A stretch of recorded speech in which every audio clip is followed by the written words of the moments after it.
स्वस्ति नः पूषा विश्ववेदाः स्वस्ति नस्तार्क्ष्यो अरिष्टनेमिः स्वस्ति नो बृहस्पतिर्दधातु ॐ शान्ति शान्ति शान्तिः।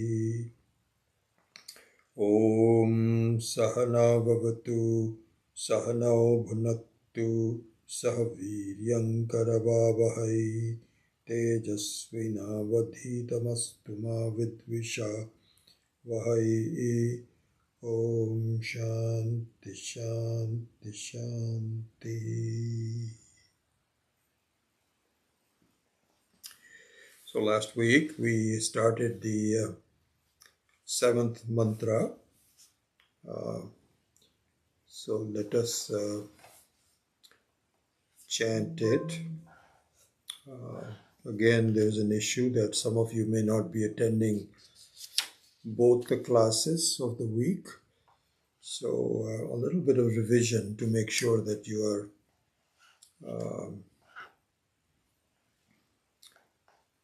are not missing anything.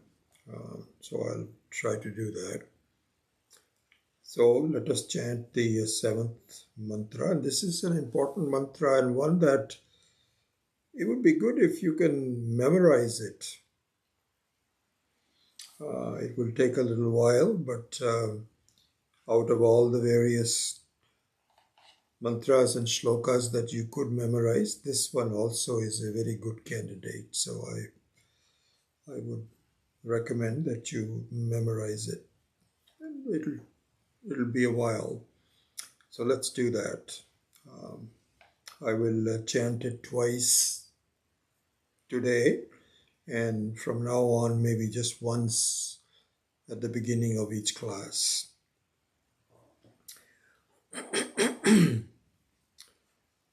Nantaf pragyam na bahish pragyam na ubhayataf pragyam na pragyanaghanam na pragyam na pragyam adrishtam avyavaharyam agrahyam alakshanam achintyam avyapadeshyam ekatma pratyayasaram prapanchopashamam shantam shivam advaitam chaturtham manyante sa atma sa vigneyaha. One more time. Na antaf pragyam na bahish pragyam na ubhayataf pragyam na pragyanaghanam na pragyam na pragyam adrishtam avyavaharyam agrahyam alakshanam achintyam avyapadeshyam ekatma pratyayasaram prapancha upashamam shantam shivam advaitam chaturtham manyante sa atma sa vigneyaha.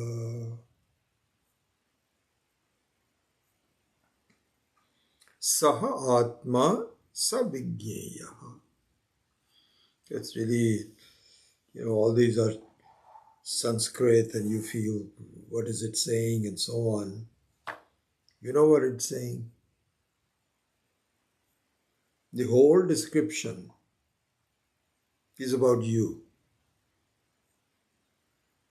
About me? Yes.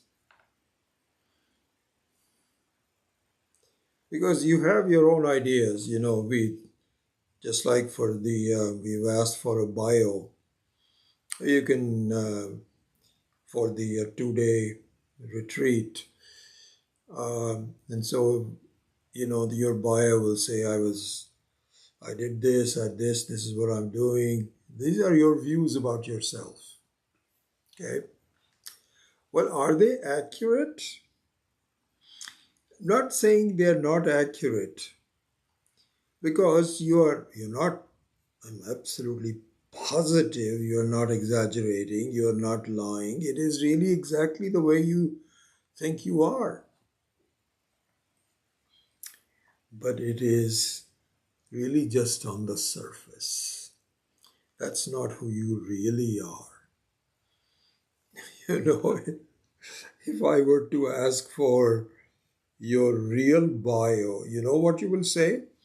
Nantah pragyam, na bahish pragyam, na ubhayatah pragyam, na pragyanaganam, na pragyam, na pragyam, adrishtam, etc. This is what you will say. This is what you should say.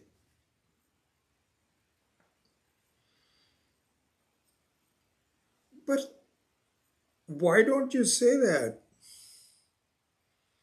Because you don't know really. This is what Atma Vidya is. So it's interesting. At the end of that, he says, Saha Atma Saha Vigyayaha. Means this is me. Atma means I. And then it says Saha Vigyayaha. Vigyaha means it needs to be known. It is to be known. So it's a Siddha Purusha. You are what you are, but there is something missing about your appreciation about yourself. This is the bio. The seventh mantra is your bio. It is who you are. So please look at it that way.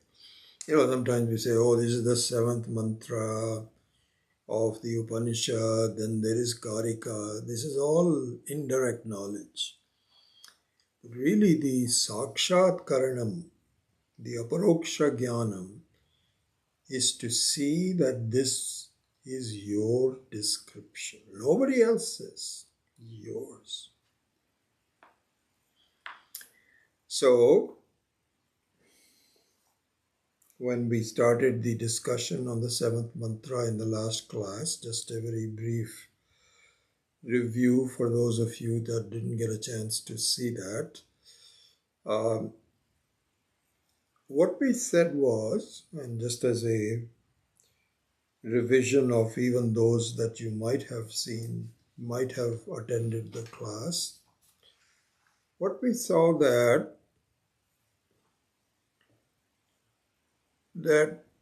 we are accustomed to seeing myself as something who is changing and wants to change, not only changing, but wants to change. How? Because in evaluating our situation in life, what we find is that not everything is perfect, not everything is well. It's a mixture of some good things and some not so good things. Okay? And I am not satisfied because one can say, okay, so you are a mixture, so accept it. But we don't accept it. This is the important thing because anything which is not natural is not acceptable. A very simple fact of that is that if you take a stick and you bend it, it wants to go back to its original state. It doesn't want to keep bending. Otherwise, you'll break it. Same thing is there for the tail of the dog. There's no such, it's not a straight tail most of the time. And so if you twist it, it won't stay that way. Similarly, our nature is not a mixture of good and bad. It is totally good. That's our nature. And so that's why any experience of a mixture of good and bad is not acceptable to us. Because we are striving to our natural state, which is all ananda. But we're not sure how to get it. So we keep trying, we try all kinds of things. Our whole life is taken up. Entire life. Not only one life means that's just one data point. But if you look at the reality, as the Shastra says, you've been doing this forever. And you will keep doing it forever unless you figure out exactly where you're making the mistake. This is the nature of creation. The creation is that there is nothing wrong with it. Creation meaning that you as an individual, you're perfect. Nothing wrong with you. Nothing needs to change. Nothing needs to be improved. But unless you understand that, you will be wandering around. And we went through some examples in the last class where you are searching for this kind of a happiness at a wrong place. You are essentially rearranging the deck chairs in the life to try to see if something works. And it does for a while. Doesn't last. So what we said was that the implication of this status, of this state of affairs, is that you want to change all the time. You want to improve, you want to get a better job, you want to improve your health, you want to lose weight. It's interesting how this is unbelievable. When I came here in the US, I was 23 years of age, and my biggest problem, not biggest problem, I'm exaggerating, I'm just making a point, is that I was too thin. At that time I was 5'10", 5'10 and a half. Now I've lost about an inch, inch and a half. It is just incredible how the body, even the bone structure must be shrinking. Because every time I go to get my height at the doctor's office, I get disappointed. First I was 5'10 and a half, then became 5'10. Then for a long time it was 5'10, then 5 and a half. The other day it was, and maybe there's something wrong with the scale, I'm 5'9". Not acceptable. Anyway, I am what I am. So when I came to this country, I was 5'10", 5'10 and a half. You know how much I weighed? I still remember. It was like 117, 118. I was thin as a stick. And everybody would comment on it and say, well, you don't eat enough. You got to eat. My whole thing was eating more. And that's why I got into some bad habits of just really eating bad stuff just to increase my weight. And then very, very quickly, within a few years, I not only started gaining weight, but once I got married, then my wife would cook delicious food, and I got even more food. And from that point on, I think my maximum was about 160 something, 163. It's too much for me. And so since then I've been reducing, and I'm now between 145 and 150. And I'm very happy about that. It's been very steady. So we keep changing things, sometimes increasing weight, sometimes decreasing weight. Change, change, change. Doesn't work. We spent the whole lifetime changing. It doesn't work. Why? Why is it? It is supposed to work. Why? Because our nature is complete satisfaction. Then how is it that we don't find that?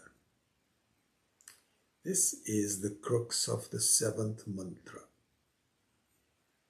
and the discussion about it that we will now begin. It says you're making a biggest mistake in the way you go about your life, my dear. It's a basic mistake. What is the basic mistake? The basic mistake is First of all, the conclusion that I am not happy today is mistake number one. We start with that conclusion. I am not completely happy today. This is everybody's conclusion, not mine and yours, everyone. Relatively, we might change. You might wake up with a good mood and everything is well with me. Or you may wake up with a bad mood and saying, oh my God, things are really going south on me. So all those variations are possible. Basically, though, you're not completely happy with yourself. This is mistake number one. The offshoot of this mistake is because you're not accepting yourself. So the offshoot of that mistake is, I must do something in order to be happier. So two parts to it. Number one, I am not completely well today. Number two, I want to be, of course, natural, and I will take some steps.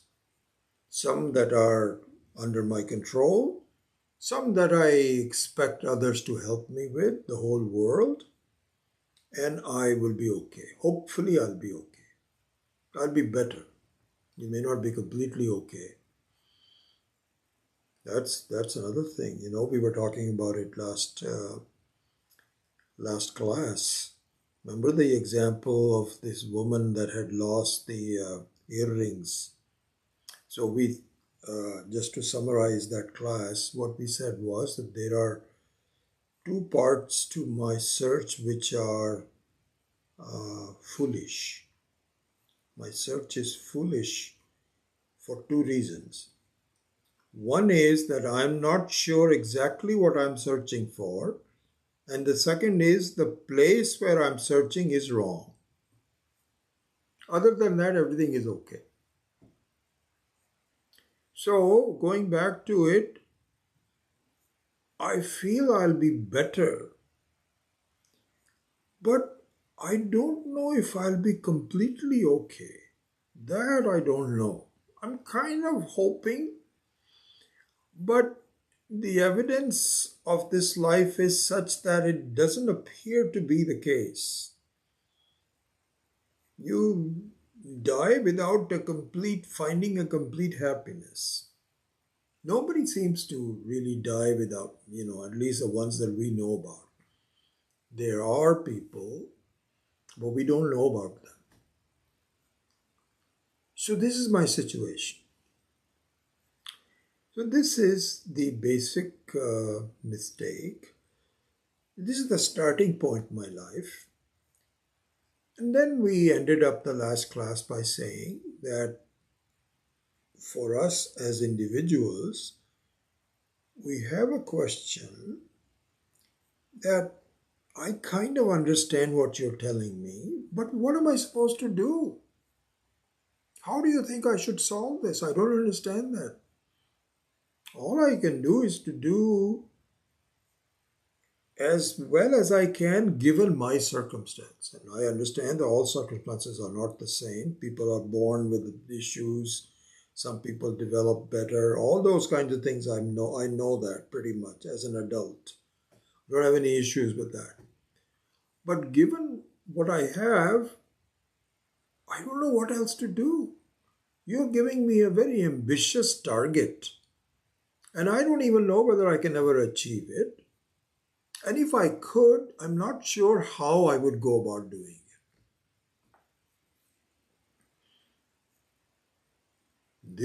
The answer to this thinking, this conclusion, you don't verbalize it, but deep down below in your life, this is how we feel. The answer to this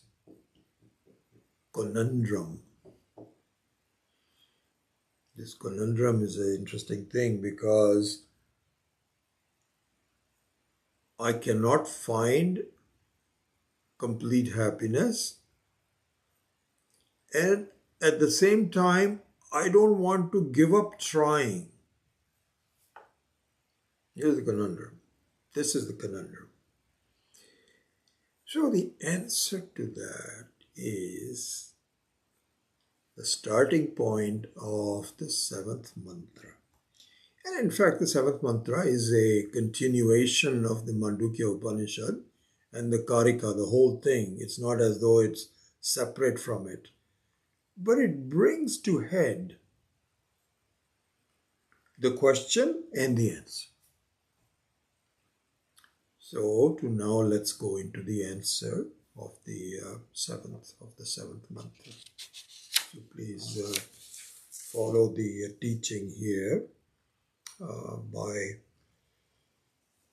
the Acharyas, Swami Akhandananda Ji, Swami Dayanand Ji, backed by the Vedantic Acharyas like Adi Shankara, and backed by the commentary by people that have completely understood it and they're wonderful in explaining it. And one of them is the Anandagiri, Sri Anandagiri, and his Tika, his commentary on the Bhashya. See, the Bhashya by Adi Shankara itself is a commentary on the Upanishad. The Upanishad is the one that really clearly explains, maybe cryptically explains, not exhaustively, but clearly. And the Bhashya has to now bring out the meaning of this cryptic truth of the Upanishads by a commentary. This is called Bhashya. And even the Bhashya is, because it's limited time, limited space, has to be explained further. And even that sometimes is not enough. So then you have an Acharya like Swami Akhandananda that brings out what the Tika is saying and what the Tika is commenting on the Bhashya. This is the whole pranali. This is the whole sequence for us to really understand it. So now let's look at the Tika by Anandagiri. And so this is why I think all the acharyas, Swami Dayanand Ji, Swami Akhandananda Ji, and all this, they don't just say things on their own. It's all connected. They are expressing what the original promise of Ishvara is. This is the truth. This is what Sampradaya means. So, Anandagiri says the following. It says,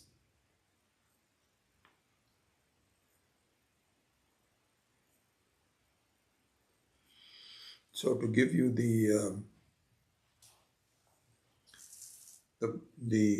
sequence of the thinking here, we pointed out the Upanishad pointed out that there are 3 states of your life. 3 states. And each of the 3 states is rotating within 24 hours, as we know. You've already been studying this. And each state is not satisfying. Actually, for a short time, the deep sleep is satisfying, but you don't know it. So we already went through this last class, that unless you know something, the experience is not sufficient. An unknown experience, even though it is pleasant, has no relevance because you don't really understand it.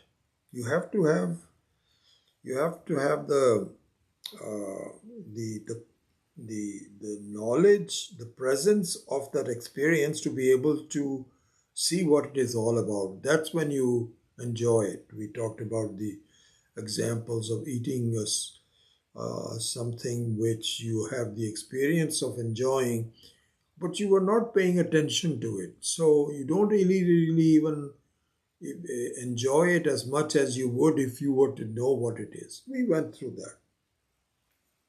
Similarly, here, even though the deep sleep is close to what you want, but you don't know it.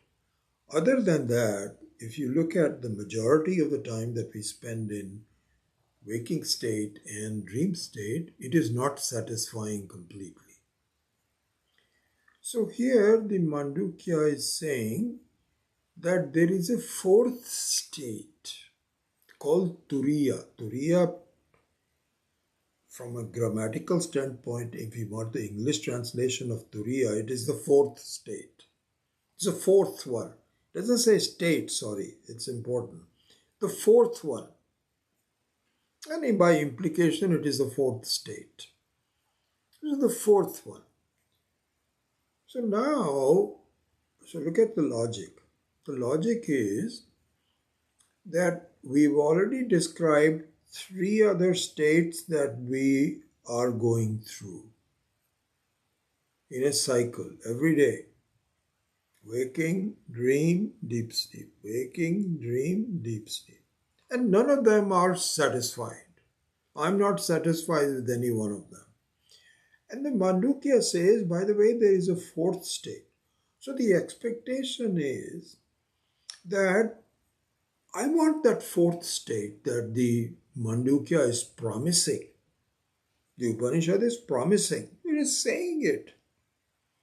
So I want to do that. I think I told you this is a real happening. I think I mentioned it to you, but in this particular context, I will do that again. This must have been about, I don't know, I lose track of time, 15, 20 years ago. And this is a real life situation. One of my colleagues, Carol Whitfield, who also called Radha, a lot of respect for that. She is a real student of Vedanta. Swami Dayanandji also said that he praised her as really quite understood the Vedanta teaching. She lives in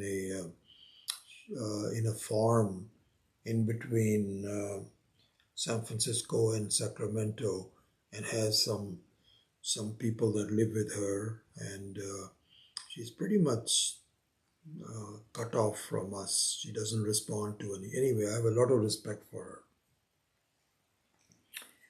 So somebody approached her, and there was a Catholic priest who was a she, who had approached Radha saying that I am told that the Hindu spiritual teaching talks about a fourth state called Turiya, and I want to understand it. Can you please teach it to me? So Radha wrote to me and saying that, listen, I am not here and you live in this area. Can you please talk to her? So I said, I'll be happy to do that.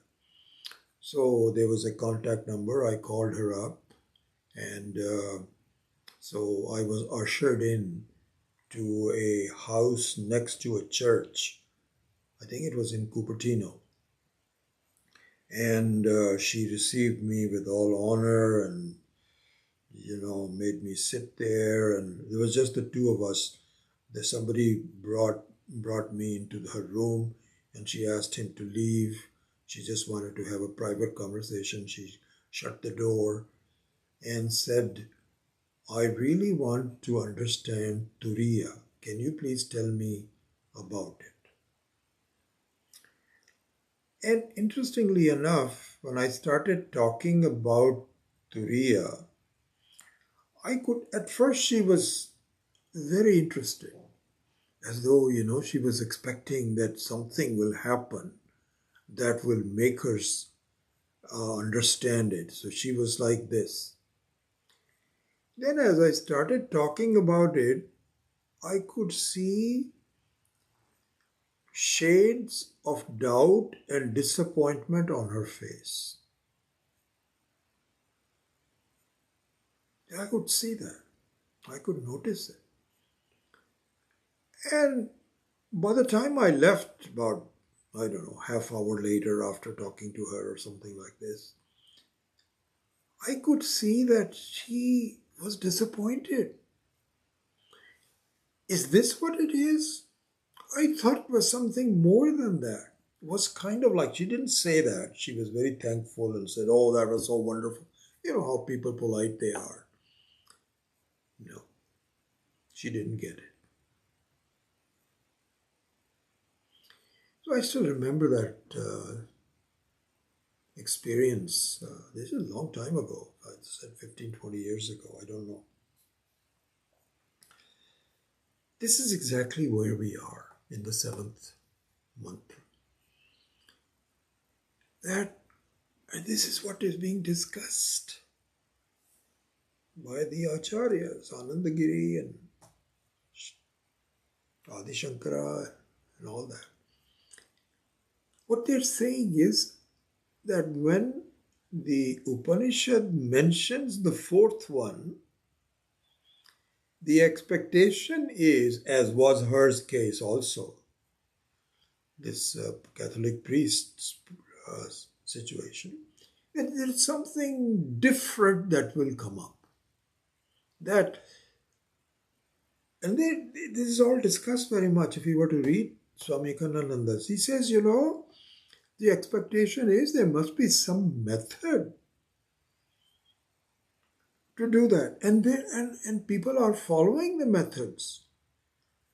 Methods are they fall under the same thing that we should be very, very clear about. There's about 3 or 4 methods that people do. One is karma and technical karma, going to temples and to do yajnas. So this is an important thing, that if I do that, I might reach the 4th state. Nobody will tell you that this is for Turiya. But to exactly what I'm saying is that that we want something different from what we are every day. I mean, you feel good when you go to do some ritual and, with all the samagri, the fire, all that, you feel good. You feel very good. You feel something you're doing. So somehow and the priests also says, yes, this is very important. They say that if you do karma based on the Vedic rituals, then your life will get better. Next life would be even better. All of that. So you believe that, and you feel that. So this is one method. Now nobody talks about Turiya, but this is something different from what we are doing now. That's all my point is. This is one thing. Then you have upasakas.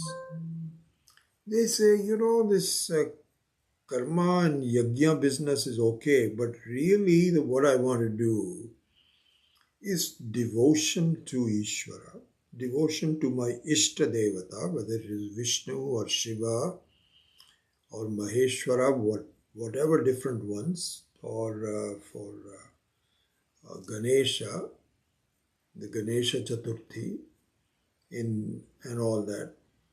That is really what I want, because I feel isolated and I feel incomplete.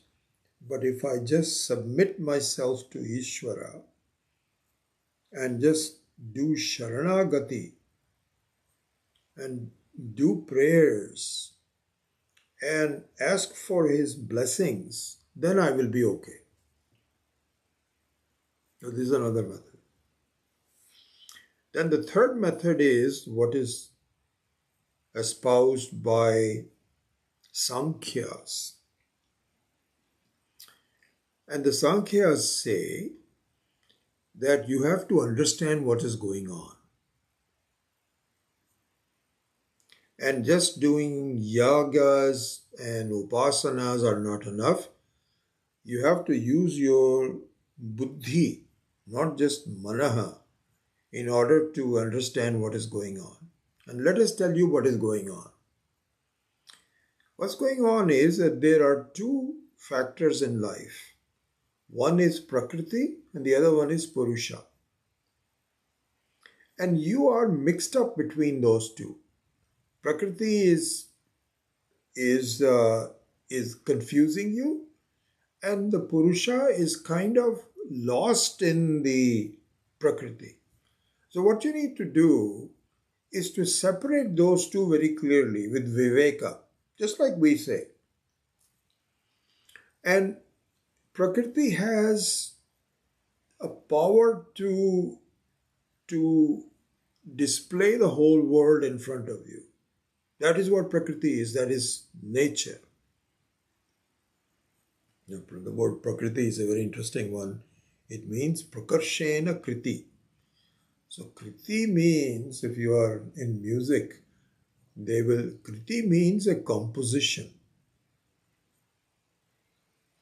And so you will see that sometimes these singers will say, and they will say that in Hindi, मैं आपको एक नई कृति सुनाता हूँ. I will show you, I will sing a new composition for you. This is called Kriti. Prakriti means a composition which is very well done. Prakarshena Kriti. This is a composition, the whole world is a composition done by Ishvara, and it is so well done that it looks very real, but it also confuses you. So Sankhya say, listen, I will show to you what exactly Prakriti's power is, but I also will show it to you that you are different from it. You are a Sakshi. And if you separate them, you are going to be okay. Do the Viveka. You are not the Prakriti, you are the Purusha. This is what you need to do. And you need to study, you need to meditate, and you're going to be okay. This is what Sankhya says. Similar to what Vedanta says, but eventually very different. So we will come to that hopefully, and you already know the answers to that. We've been saying that, but in the context of this analysis, we will clarify it even further. That's number 3. Yagi, the karma, upasana, and viveka. The fourth one, with variations between yoga and some variation between yoga and also Buddhism, is the fourth method is remove all thoughts and do nirvikalpa samadhi. And we will show you exactly how to do it. It's difficult at first, but you sit down and you remove through yama, niyama, etc., all these thoughts, pratyahara, etc., all these thoughts that are bothering you. You have to practice how you do that.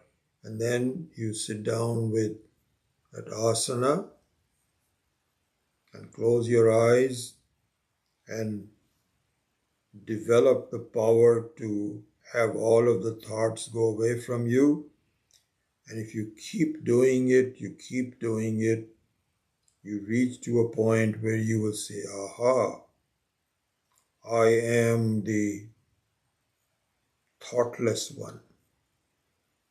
I am somebody that has no thoughts whatsoever. And this is a very pleasant thing. and you practice it. And if you come out of that, then you practice it even more. And eventually you will reach to a point where this will become very natural to you. You don't have any thoughts. You are something different from the thoughts. So this is, this is yoga. And the Buddhists have some variations to that, which will say that you are, this world is just a mithya, and it is all thoughts. And they also say remove thoughts, with some variations that I don't want to get into, some differences between them. So Anandagiri says, Adi Shankara, not just Anandagiri, he's just explaining all this, that the expectation is, to summarize, that there is in fact a method that you use to reach Turiya. And the methods are either action or prayers or viveka or thoughtlessness. But some kind of a sadhana needs to be done for this sadhya. What needs to be established is turiya, which is the fourth state. So this is the normal method to do that. Okay? And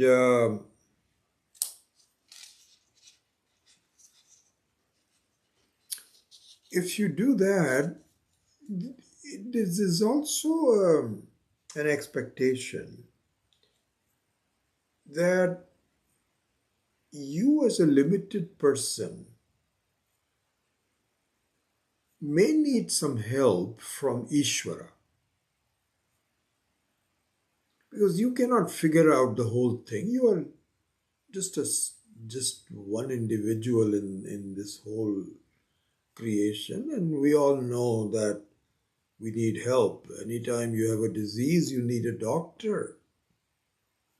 Anytime you are hungry, you need some food. So you do need help. And this is a very major thing to try to be happy. So naturally you need some help.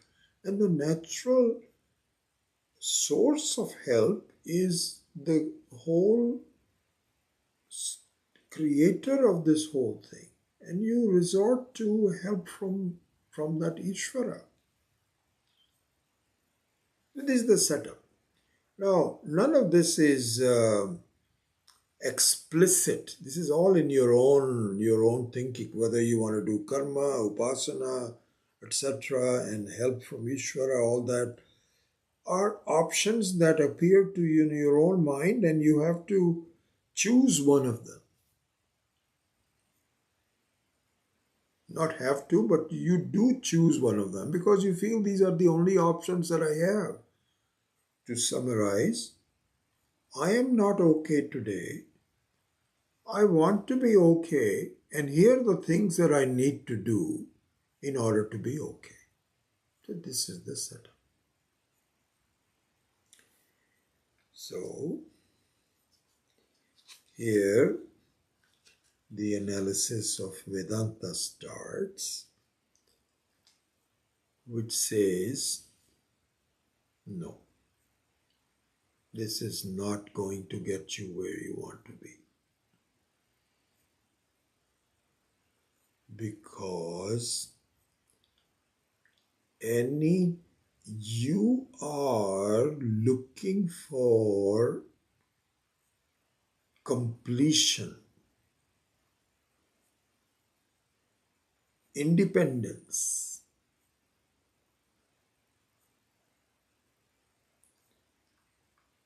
You're really looking for unlimitedness, because any limited sadhana, because all these are sadhanas, by definition a sadhana is limited. This is a very important thing for us to see.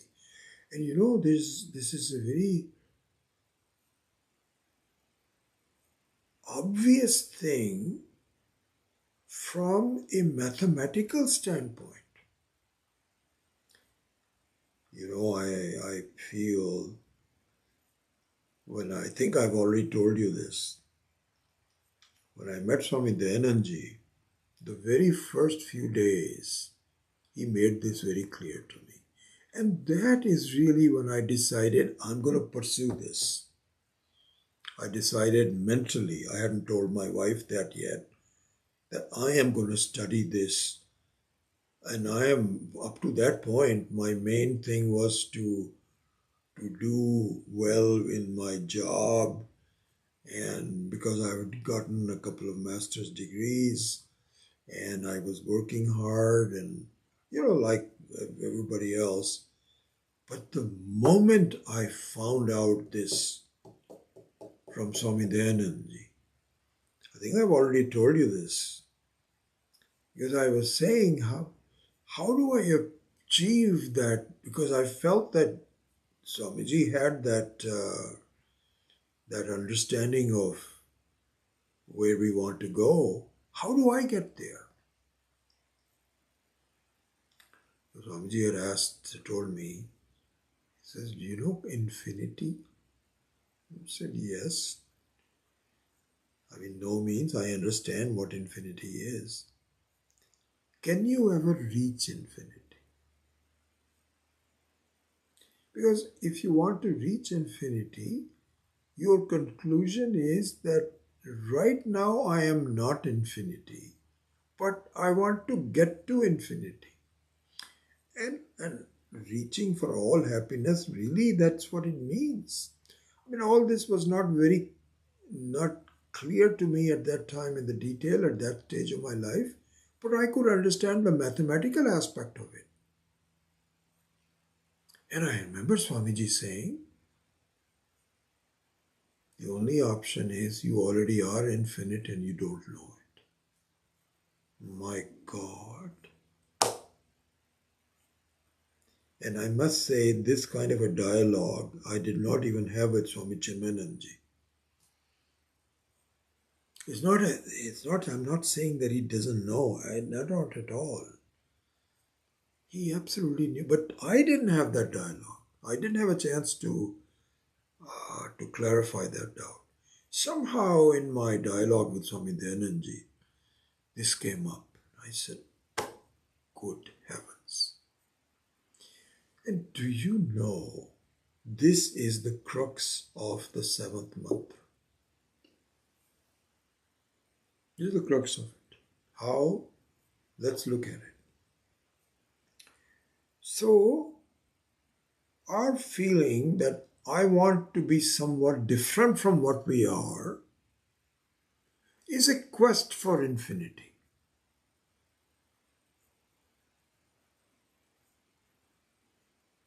Infinity means I want to always be happy. Remember, we give this example. Do you want to be happy in the morning or in the evening? Outside or inside? Sleeping or waking? Married or not married? Children, no children? No. None of them are relevant. I just want to be happy. Then you're looking for Brahman.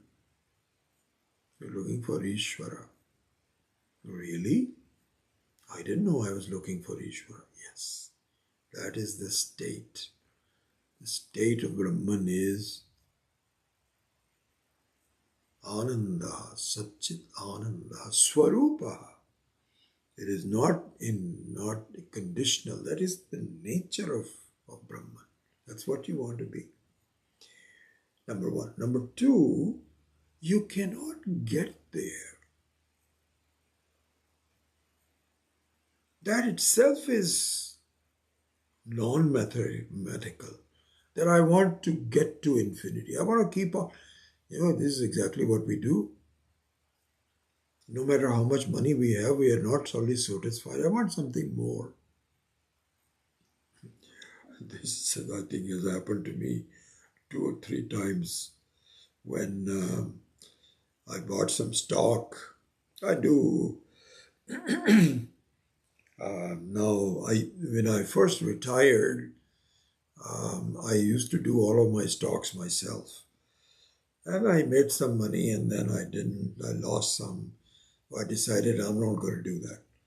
I'm just going to give it to somebody to manage my money. But I kept a little bit just to have fun. And I remember buying some stocks where I did extremely well. And I sold it and I said, oh wow, this is more than I expected. This is over, I don't know, doubled it or something. And guess what? Then the stock went down. I felt very happy. Okay, I did. Then it went up again. And I became, oh, I wish I had not sold it. So here's the situation. No matter how much assets you have, that's not enough. You always want something more. This is the situation. So therefore, looking for infinity doesn't work. Then what do I do? Because I can't give up the quest for happiness. You have to now discover that you are already infinity, but you don't know it. This is the answer. This is what the seventh mantra is saying. Nantah pragyam na bahish pragyam na ubhayatah pragyam na pragyam na pragyam, etc. Adrishtam avyavaharyam, etc. The whole approach, the whole drishti, the whole approach, let's just keep it at that, is not to change myself.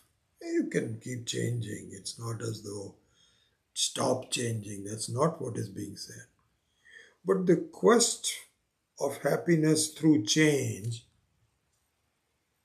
should give rise to understanding why is it that I am already okay and I don't get it.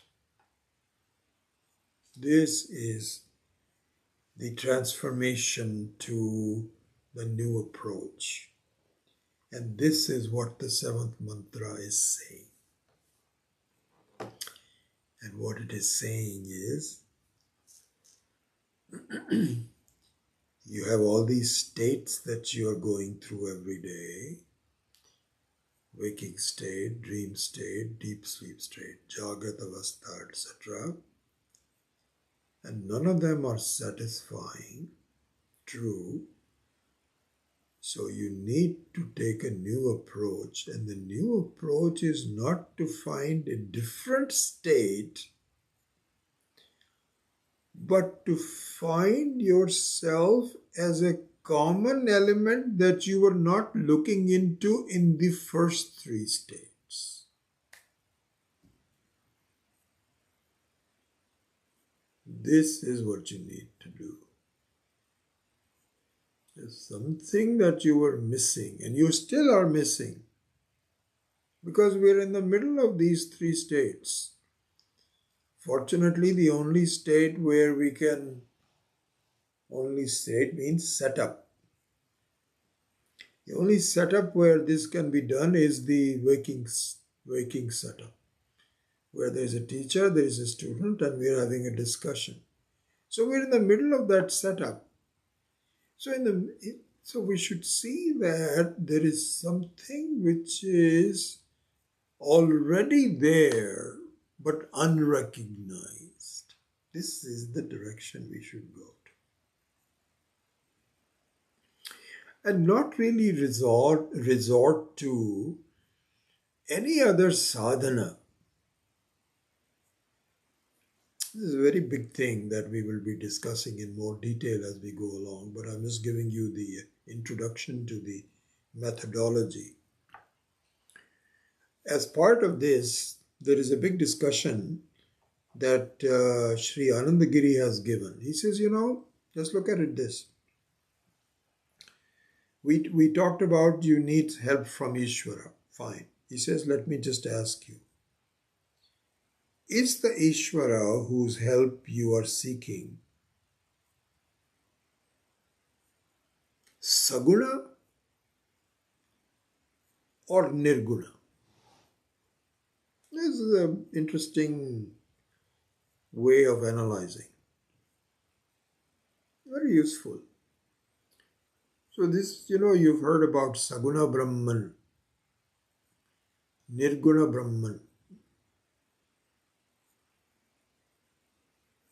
What is the difference between? So Saguna means endowed with qualities, with power. Qualities means power of some ability.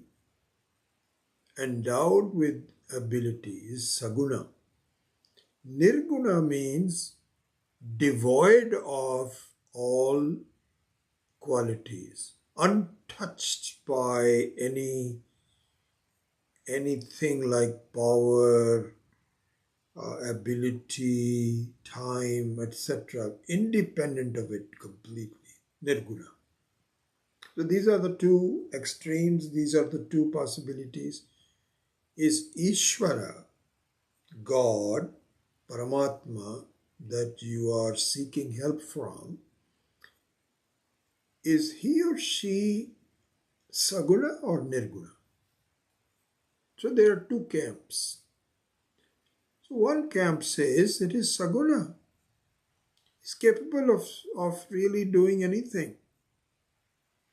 So I will relate to you a incident that happened in Swami Dayanandji's life that he was telling us about.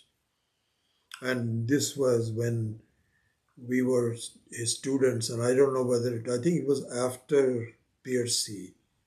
So after PRC, of course, then he and I got separated. I went back to my life here, and Swamiji then, even though I was assisting him with the foundation of the Sailorsburg Ashram as a board member, but I was not physically there.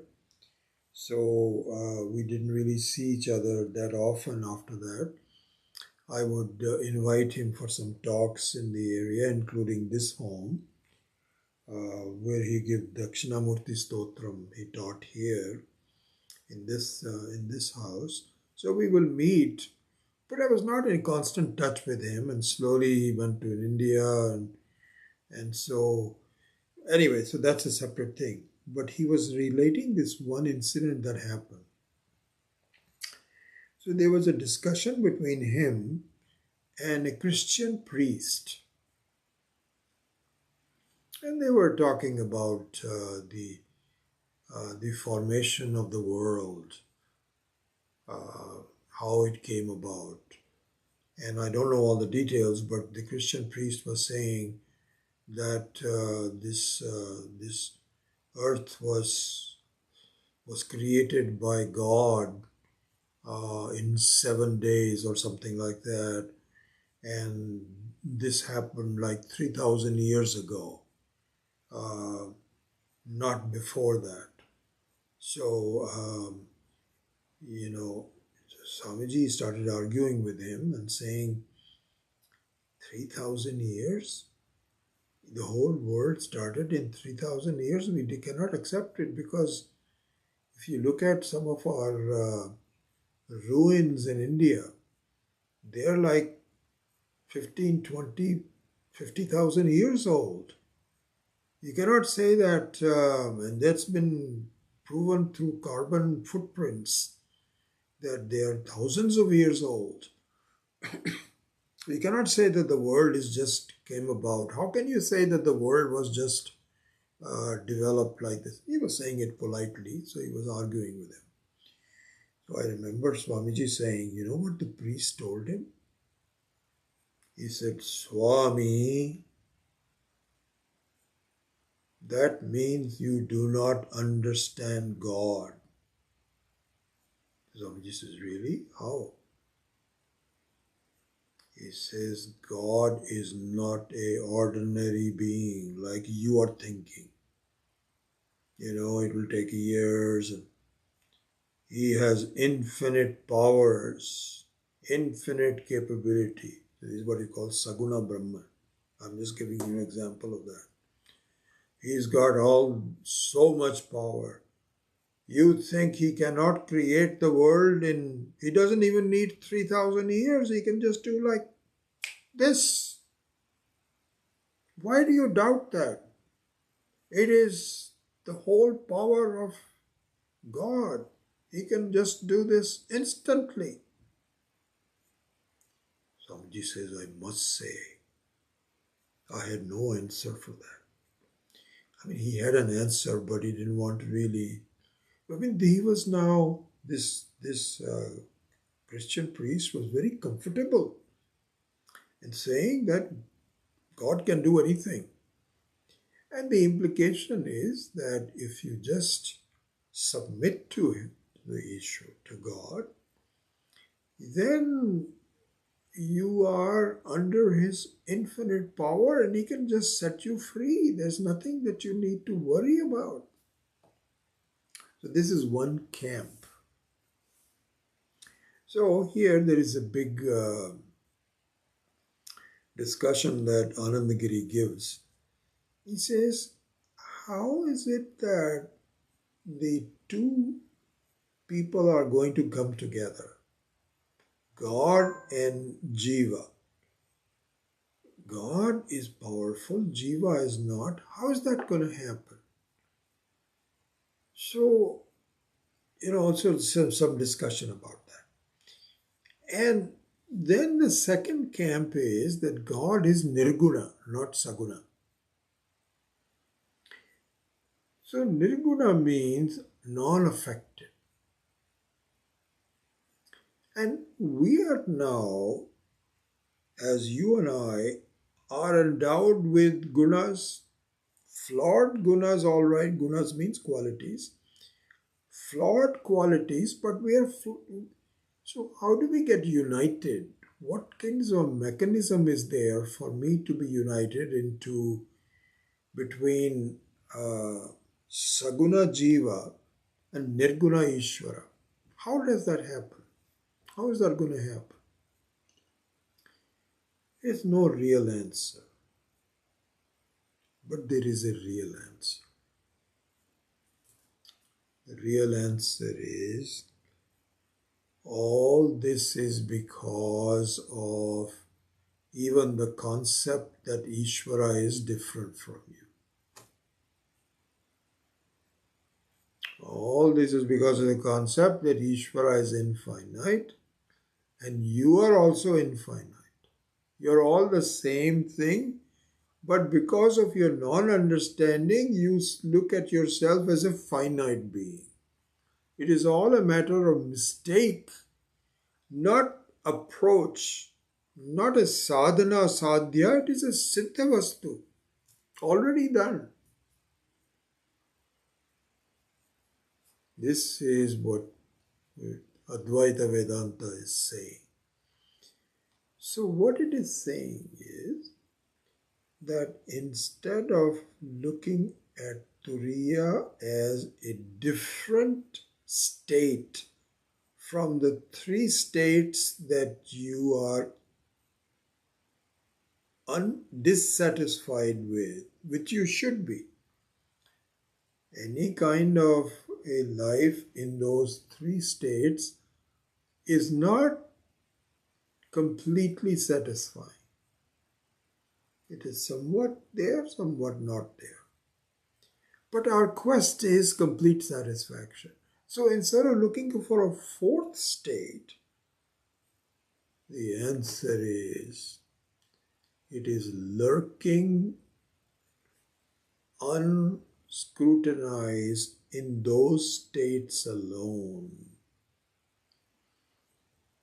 And so there, if that is the case, it has to be seen as already there but not recognized. Not there. So this is what we say. It is praptasya prapti. It is an acquisition of the already acquired, not an acquisition of not yet acquired. No. This is the sense of the seventh verse that we will be taking up in more detail in the next few classes. And what it is saying is basically it is already there but not recognized because you are too focused on what you are seeing rather than yourself as the seer. This is the main thing that we have to understand. And so, when it says, na antah pragyam, na bahish pragyam, na pragyam, na pragyam, manoveta pragyam, all of those kinds of things, it says stop looking at the drishyam, because that's what is you are involved in all your life. But look at yourself as the seer. My feeling is, why do I have to look at myself as a seer? There's nothing much to do with. This is where our mistake is. There is a lot to discover in the seer that you don't know about, because you have to know all aspects of it. It is just an amazing thing that you are unappreciative of. And if you do that, you recognize, oh my gosh, it is not the fourth state, I'm there, because something which is infinite, one which is infinite means Sat Swarupam. Sat Swarupa means which is never asat, never not true. That is the meaning of truth, is never untruth. And that never untruth means that it must also be true in any of the states that we are talking about, isn't it? You cannot say it is not there here, but it is here. It should be everywhere. And it is, but not appreciated, not understood properly. So that possibility is there. I mean, I think Swami Dayanandji had pointed this out, that just like a painter, and I've mentioned this to you before also, so just like a painter needs paints to create a painting. So if Ishvara has to create a so-called creation, which is a non-creation, but at least the appearance of a creation, the only way he can do that is through doubts and ignorance. That's all. These are the doubts and ignorance. Maya Shakti is the only paint that Ishvara has to create this. So that's possible. That is possible. Even though that is unreal, but at least it appears to be real, is possible. But the truth is never. Truth means you cannot, even when you have doubts, the truth is still there. Even when you think you are limited, you are still unlimited. All of this we will explore further as we go into the meaning of individual concepts of the seventh mantra as we go forward. So with that, let me close the class. Om Asato Ma Satgamaya Tamaso Ma Jyotirgamaya Mrityorma Amritam Gamaya. Om Purnamadav Purnamidam Purnat Purnamudachyate Purnasya Purnamadaya Purnamevavashishyate. Om Shanti Shanti Shanti. Harihi Om Shri Gurubhyo Namaha. Harihi Om.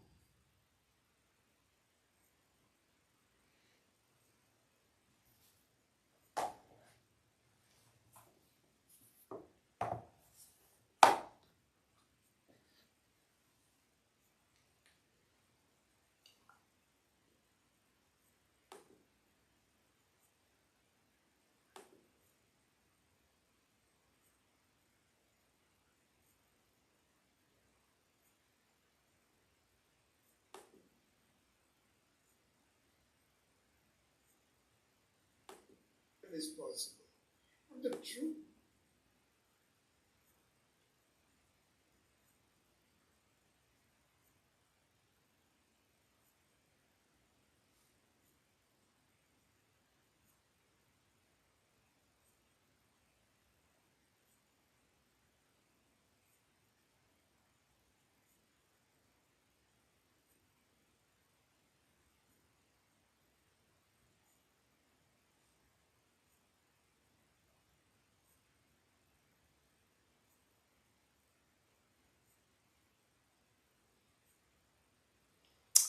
Very nice to see you all. Wonderful.